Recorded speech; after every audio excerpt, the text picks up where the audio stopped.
You've done some deep thinking already. You've identified your core values, you've filtered them down to your top 3. Now comes the most powerful shift in your financial journey so far. It's time to connect your values to real financial goals. Because here's the truth, values are meaningless if they don't drive your priorities. Most people set financial goals randomly. They hear someone say, "You must invest in real estate," or "You must retire by 45." And they adopt it as if it's their own goal. But just because the crowd is chasing something doesn't mean it's right for you. Your goals must come from you, from what matters most to you. That's what this video is all about. Translating clarity into priority. Turning insight into action. Let's start by understanding something very important. Your values are your why. Your goals are your what. And your financial plan is the how. We'll get into the how in the coming weeks. Right now, we are focused on making sure that your what is truly aligned with your why. So how do we do that? Simple. We map each of your 3 core values to one or more financial goals. Let me show you what that looks like. Let's say your number 1 core value is freedom. Ask yourself, what does freedom mean to me? For some, it could mean early retirement. For others, it may mean building multiple streams of income, so you're not stuck in a job you dislike.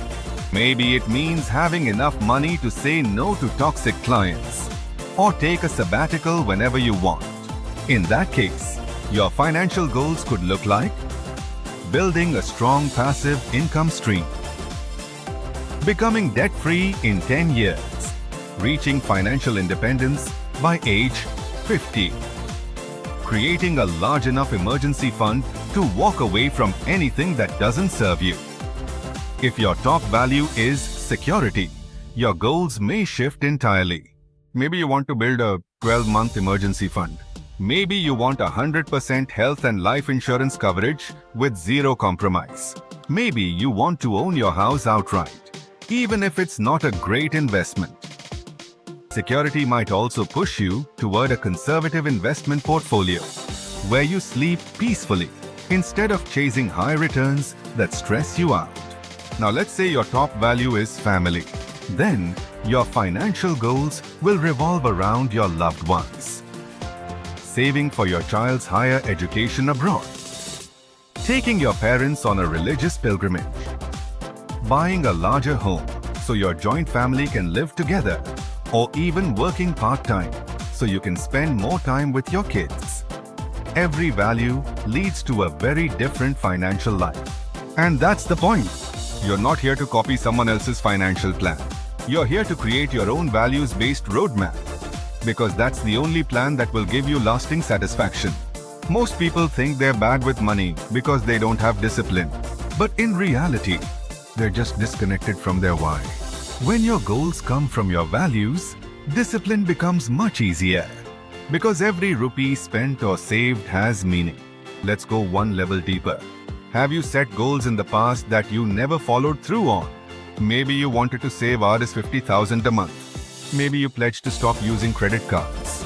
Maybe you thought, "This is the year I'll finally invest in mutual funds." But it didn't happen. Why? Because the goal was floating in isolation, without emotional anchoring. It wasn't tied to anything that really mattered to you. Now you don't have that problem. You have your top 3 core values. You have your financial compass. And now it's time to use it. Here's what I want you to do after this video. Take your 3 core values. Write down at least one financial goal for each value. These goals don't have to be perfect. They don't need to be smart yet. We'll do that part later. For now, just make sure your goal is emotionally connected to your value. If it doesn't feel inspiring or meaningful, it's not ready yet.